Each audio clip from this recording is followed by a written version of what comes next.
ধারণ করে এই জাতীয়তাবাদী দল বিএনপির পতাকা এখনো উড্ডীয়মান আছে। জিয়া রহমান প্রেসিডেন্ট ছিলেন, আল্লাহ তার শাহাদত, আল্লাহ তার শহীদের দরজা দান করো। এবং পরবর্তী পর্যায়ে ম্যাডাম খালেদা জিয়া তিনবারের এই বাংলাদেশের প্রধানমন্ত্রী ছিলেন। তিনি গণতন্ত্রের মা, এখনো তিনি হুঙ্কার দিয়ে কথা বলেন, বাংলার মানুষের জন্য কথা বলেন, খেটে খাওয়া সমস্ত জাতির জন্য কথা বলেন। এখনো তিনি আপসীন নেত্রী ম্যাডাম খালেদা জিয়া।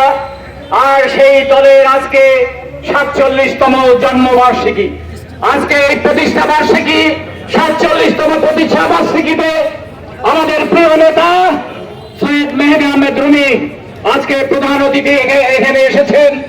জাতীয়তাবাদী দল বিএনপির এখানে থানা বিএনপির বর্তমানে যে আমাদের দায়িত্ব দিয়েছি আলাউদ্দিন খানের, তিনার সভাপতি এই ব্যানারে লেখা আছে, তিনি যে কোনো কারণে নেই।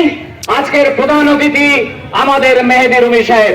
আমি বক্তব্য বাড়ানো না, রাজনৈতিক বক্তব্য দিলে অনেক কথা আমাদের মনে আছে, সেই কথাগুলো বলা দরকার ছিল, কিন্তু সময় নেই। মেহেদী ভাইয়ের কুমারখালীতে আর একটা প্রোগ্রাম রয়েছে, সেই কারণে আমি বিনয়ের সাথে অনুরোধ করবো আমাদের যারা জনগণ এখানে দাঁড়িয়ে আছেন, মেহেদী রুমীর বক্তৃতা শেষ না হওয়া পর্যন্ত কোন ভাইরা এখান থেকে যাবেন। আমার দেশে নৈরাজ্য তৈরি হয়, তারপরে ইতিহাস অনেক লম্বা। ৫ই আগস্ট সাধারণ জনগণের বিপ্লবের মাধ্যমে সেটিরও অবসান হয়। আগামীতে আমাদের নির্বাচন আসন্ন।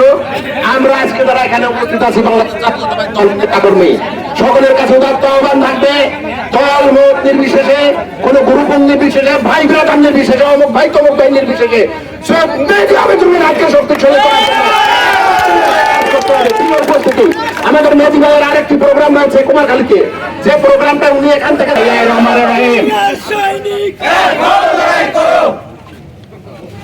আজকের শহীদ প্রেসিডেন্ট জিয়া রহমানের ৭৮তম